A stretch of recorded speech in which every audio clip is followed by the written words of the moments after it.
Hey, what's up? All right, I'm gonna keep coming at y'all real quick, or at least try to make it quicker. I know the last one was what, a half hour, so I'm gonna try to make this under 5 minutes. Let's see if we can do it.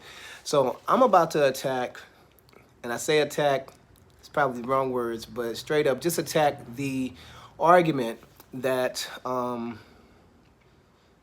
that the Xbox Series S is not a system that will hold back the Xbox Series X, and also ultimately that it's a good buy or a good decision to even make that buy because of the price of it. You know, what, $300 or something like that. Basically, want to just kill that notion that it's actually a good buy and actually kind of uncover the truth about what it really is, and also how that implies of what Microsoft ultimately really is basically doing. And again, we're just dealing with the Microsoft aspect of it, not saying that what Sony is doing is necessarily better. We've already addressed the elephant in the room of the fact that they did a worse job when it came to even giving their customers any kind of decent amount of storage space.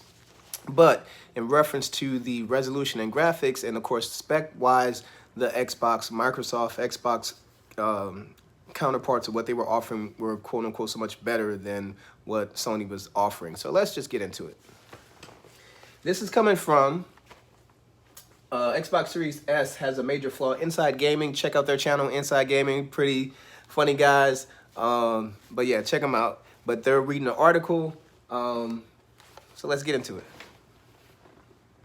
Resolution texture packages needed for games on the Series S. Yeah, you might remember that the Series S is less powerful than the X, and it's targeting 1440p resolution instead of 4K on the Series X. Ronald McDonald told IGN that with a performance target of 1440p at 60 FPS, our expectation is that developers will not ship their highest level MIP maps to Xbox Series S, which will reduce the size of the game. So there you go. Did you know that there's a Okay, so I'm gonna let it play in the background real quick. I put it on mute.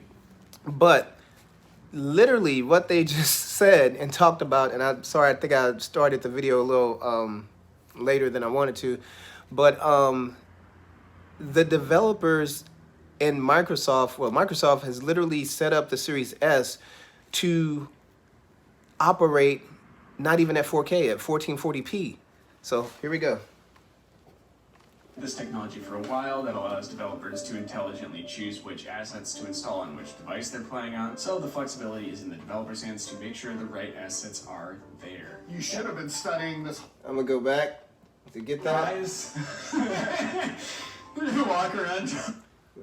Laugh, here we go. Ultimately, the control's in the developer's hands. We've had this technology for a while that allows developers to intelligently choose which assets to install on which device they're playing on, so the flexibility is in the developer's hands to make sure the right assets are there. You should. Okay, so basically, I don't think they're doing any more reading. Then again, maybe, let me see. Sorry, I don't have the benefit of editing. I think there's more to come actually right about now. See if we can get a little more here. Game at a time. So yeah, if you want a bigger library, you're. It was. Actually, he just said something really funny here. Yeah, it's so low budget you can only play one game at a time. All right, so that was a joke. The Microsoft Series S is so low budget you can only play one game at a time. So again, basically, we're talking about file size and the fact that the Xbox Series S only comes with 512 gigabytes, which is only 12 gigabytes more than the Xbox One X that came out 7 years ago. So here we are next gen, and you're bringing out a console that has basically the same amount of space that a 7-year-old console has. How? Like, that makes no sense whatsoever. And out of that 512, you only got 3 something that you're actually going to have access to. You know, just like the PS5, you know, 8 something down to 6 something, the Xbox Series X from a terabyte to 8 something. So you're getting shortchanged so hard that the amount of space that's in the Series S, once you put in, like, say, Call of Duty, it only can hold a Call of Duty and a half. So like what it takes to run Call of Duty, and then half of that, you're done. A game and a half, basically, you know, depending on the games that you're playing, you already have to get Their proprietary Microsoft Seagate 1 terabyte external, which is going to run you $220. Now, that $300 console is now over $500. You might as well got an Xbox Series X. So, and the fact that they made it to be a system that optimizes mainly for lower resolution. And so the other information in the article was saying that it's up to the developers to basically their file size for their games will be smaller because it will be optimized for lower resolution graphics. Why are you even getting that system? And it's digital. But anyway, I'm gonna stop right there because I wanted to make the video short. But again, it's in the hands of the developers to downplay the game, make the game less, if they want to optimize it to take advantage of the system, so to speak, because the Xbox Series S can do more.